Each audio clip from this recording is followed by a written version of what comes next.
Thanks for letting me come join you today. Thanks for letting me have a little fun. I think you're going to enjoy the day. We're going to talk about coaching. We're going to distinguish coaching from leading, managing, mentoring. So this morning we're going to kind of talk a little bit about what coaching is exactly. Late morning we're going to start to look at a process that I've created, a simple way for you to do coaching, and then this afternoon you're really going to be practicing and coaching all afternoon. I'm going to coach some of you if you'll be coachable, and so I'm going to show you a little bit of coaching, then you're going to do some, and we're going to work on that all afternoon. Yeah, it's a problem. And I've talked a little bit about it in the book, but I'm working with a lot of leaders, and a lot of them are having this issue. And your job's not getting any easier. I mean, it's a very competitive market, so it's important that you have quality product. Who's next? That's kind of a nice way of saying it, isn't it? Kind of politically correct. Different personalities. But we do have different personalities, but yeah, I'm sure there's some different characters as well that you work with. Okay, and we're going to talk about that, and I think coaching's a great tool for that, figuring out different personalities. And you know, great coaches know how this guy Mark needs a real swift kick in the rear now and then. Matt needs a little bit more encouragement because of who he is, and so that's a big piece of being a great coaching leader, is to understand each person's a little bit different and what makes them tick. Okay, who's next? You too at times, you know, they're like, they got to figure it out, they do it their way, they got their book, they're writing their stuff in. So I acknowledge you. They have a young lady in their company that's really up and coming, and we were kind of having a group session, and I said, you know what, good for you that you're rising up in this industry, but you know, guys we're kind of dinosaurs at times, and older guys, nothing personal, McMullen. Yeah, because not you. But, you know, these guys they're not the most advanced guys on the planet. Old engineers, so that's tough. That's really tough for you to find your voice and find that right way to get them to listen, communicate, create commitment, right? Okay, who's next? And I found one of the most difficult things. I still think that's one of the most difficult spots in leadership. When you've worked alongside people and then you lead people, very hard. And at some point, you become a leader, and hopefully some of those people, I mean, maybe just fire as many of them as you can, and then you could get new people in, and you wouldn't have that issue. But that's really hard. That was really hard. Yeah. Who's next? Okay. Technically good. I'd say tough to lead a little bit, or sometimes I call those people like superstars, or people that, you know, they have a really good talent that the team needs, and they're a little bit hard to manage. They got a little bit of they kind of know that they technically have some skills. Those are tough people to lead. Who's next? Yeah. There's a guy that I study and I work with that says the more we can understand people's thinking, the more we can create alignment. So it's about asking questions. It really is. And a big part of coaching is really asking questions. What do you think, and why did you do that? Can you tell me how you came to that conclusion? When people tell you their stories, they reveal themselves to you. You start to understand their values, kind of how they got from point A to point B. So the quick answer for that is ask a lot more questions. And as leaders, you know, we start kind of telling, or we kind of think we've got the answer. So ask more questions is one of the ways to do that. Yeah, that's kind of what we do as leaders. That's kind of what old school leaders do. They're like, you know, my job's here to make sure everything's right, and they're just focused on the one mistake. There's a book I read recently called Wrapped, and that book is about whatever you focus on, you get more of. It's kind of interesting. I'm doing a lot of work with the brain scientists. The brain scientists have now proven they can put a thing on your brain. It's called fMRI, functional magnetic resonance imaging, right? And they can see the creative region of your brain firing. There's a part of your brain that solves problems and solves with creativity. And when you speak to them a certain way, that region of the brain goes dark. And they don't have that resource anymore to use their creativity. It's very interesting. I believe that for many years, but the brain scientists now are really proving that. So yeah, when you start, your words, we're linguistic beings. The words are the water that we swim in. And so the sooner as leaders you start to really understand and can really notice every word that you use, every word that's going on in the company, it can really have an impact on people's energy, their mood. That's the other thing we work with a fair amount, their mood. You know, when you get negativity going, I would say that it usually doesn't, you know, breed more confidence and success. Yeah, okay. Who's next? We're having a good time. Get your stuff back. It is hard.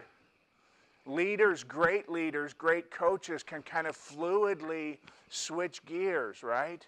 I still think coaching gives you an excuse to, you know, like a boss that's kind of stretching you and yelling at you is a jerk. A good coach that stretches you, that's asking you to reach higher, is someone who's respected. And so this is why I think coaching is important. And it is difficult. It's difficult kind of knowing when we can have fun. And that's back to the peer thing as well. You know, we're kind of hanging out and we've been drinking beer and, you know, having a good time at happy hour. And the next day we got a breakdown. And all of a sudden I got to switch into, we got to get this done mode.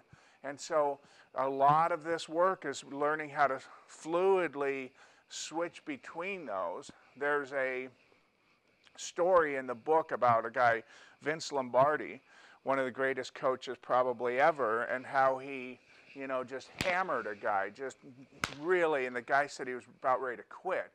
And then later went up to him in the locker room and said, you realize you're going to be the best tackle ever in the league. And the guy said that was a turning moment in his career. I've got a bank up in the Northwest I work with, same thing. The CEO is a tough guy. And in one of the meetings, somebody said, you know what, though? What was interesting was he called me at home that evening and said, hey, I just wanted to check in. I hope you're doing all right. I know we had a tough day today. So those are some of the things that you can do where people, I was really interested to hear that. I think of myself as an anthropologist. I'm studying human beings. I'm just watching them in lots of different settings, mostly leadership and business, but that made a difference. Had the guy not checked in, then they might have just kind of gone off and thought he was a jerk. But so one is to give him a punch upside the head and then come along later and give him a little, you know, pat on the back, but it's finding the right balance of that.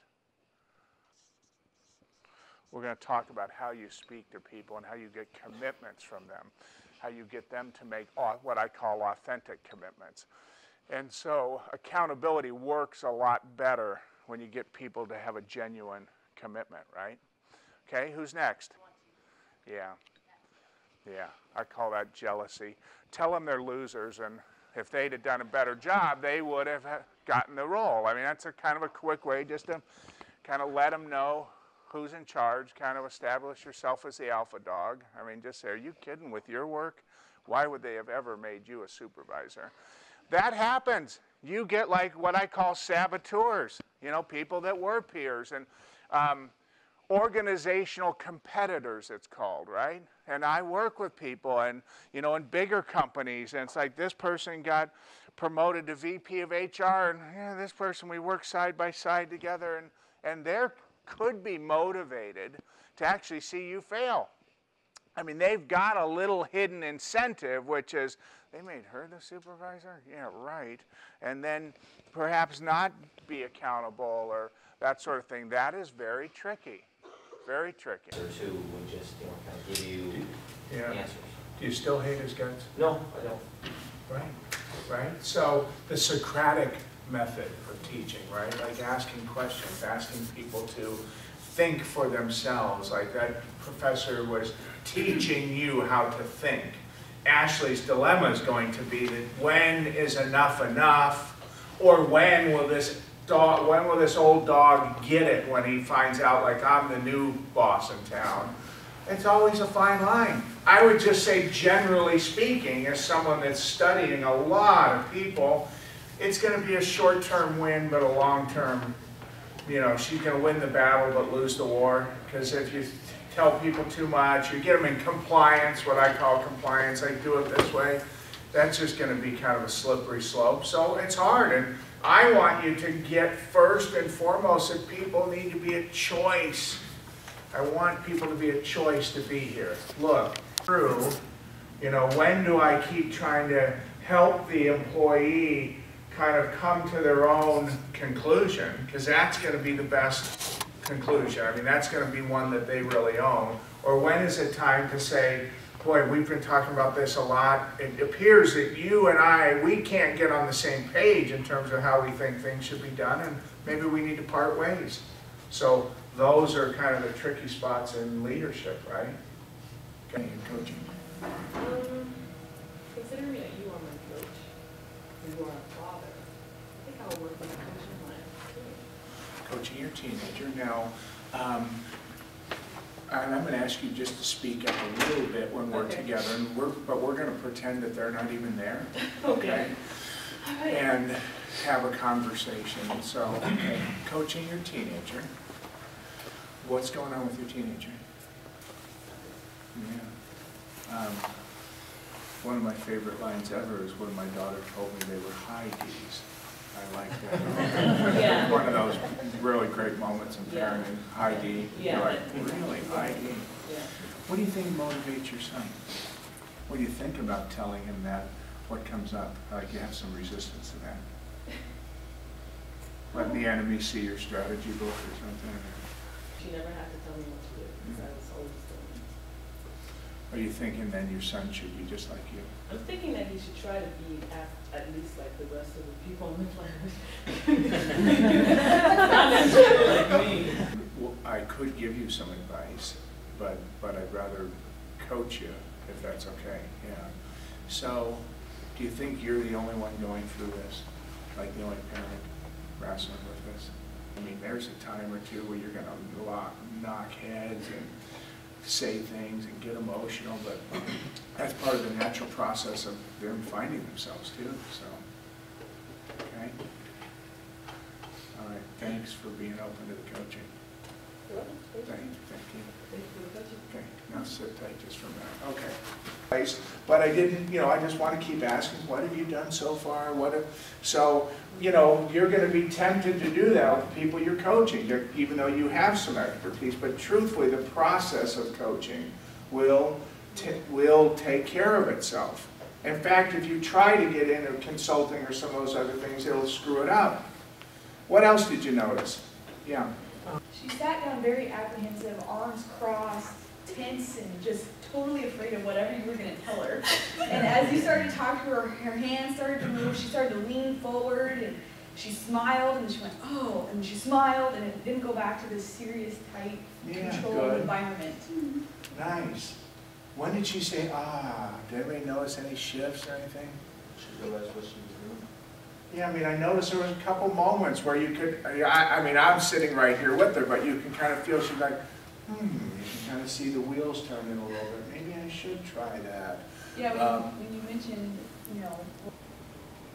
Yeah, like the more as a coach, you are less impacted. That's where I was with Walter earlier today. The more you can just kind of have your stuff kind of under control, the more you'll actually be able to help some of those other generational differences or some of the folks that are struggling. The more you're comfortable in your own skin, the more you'll be able to stand in there and ask good questions. But the more you're tripped up and working your own stuff out, the less effective you'll be as a coach. Enjoy leadership. I wanted to find a way to enjoy every moment because life's short. And I truly believe that coaching gives you an opportunity to do that. I really believe that coaching gives you an opportunity to make a difference and create a lasting relationship with people. And so I really want to encourage you to look at coaching, explore it, begin to practice it, help people align their values and the things that kind of drive them with the organizational goals. And if those don't line up, so, you know, one of the outcomes of coaching, again, is for people to move on. I say that when I go work in organizations. I mean, if I'm going to work with your leaders and I'm going to work with your teams, one of the outcomes of this is people might raise their hand and say, I'm done. I'm going to go do something else. Life's too short. Suffering, that was an interesting word earlier. Yeah, but I mean, it's like, I really believe it. Life's too short to be suffering, doing some job you don't like. Get courageous with those people. Challenge them. Be a leader with them. So, let's start to move into it a little bit. Just a quick story. This was the beginning for me. This was our company, Walsh Brothers Office Equipment. I was responsible for 150 employees. And this was kind of a view of our crew we did for a marketing piece at one point. But, you know, really early on, similar, was like in the business, 5 years, became a leader, thought, wow, this is really going to be great, and started going and trying to lead some of the people that I was working with. And quickly went from, you know, like excitement to frustration. Like, how do I get them to do what they're supposed to do? How do I get them to respect me? How do I move from kind of this, like we were peers, and now I'm responsible for what you're doing? Very, very difficult. And that's kind of when my journey started. And I talk a little bit about that in the book, where I started to try to figure out what's another way to engage people. But it really is a challenge. I mean, I totally understand it, and hopefully today, as we work through this, we'll give you some tools that will help you work with those folks. I want you to think about this. We want you to identify your coaching gaps. So we've started to do that, okay? What are the areas that we could help you from a leadership standpoint? We're going to talk about the PACE coaching system. I think you have a little sense of coaching, but I really endeavored to create a simple, short, easy, repeatable, and that's PACE, and we're going to talk about that later. So when you get in the game, when you're trying to coach these folks, that you can kind of in your mind think about, where am I right now? Or am I on the perceived need? Or am I at getting commitments? Okay? Our mission at Peak Performance really is to end the frustration in leadership. I'm working with leaders from coast to coast, and really the story's the same. You know, I said I think of myself as an anthropologist, okay? And it's the same. How do we work across multi-generations, different ethnicities now, different backgrounds? We got a very competitive environment. We have high demands. Most clients, most projects, pretty much every company I'm working with, their market has gotten a lot tougher. So I want to help you end your frustration in leadership, and with a quick, simple, easy system. Origins of the peak workout process, just really quickly. There's Fortune article and research findings that really say it's not about talent. It really isn't. It's about practice. There's been 2 or 3 books written on this. There's a guy, Vladimir Horowitz, the best piano player on the planet. And he said, if I stop practicing for a day, I notice. And in 2 days, my wife notices. And in 3 days, the critics notice. That really impacted me, because I thought, this guy's the most talented piano player on the planet. And if he stops practicing, the skills go away. You've got to practice. So this is going to be a journey.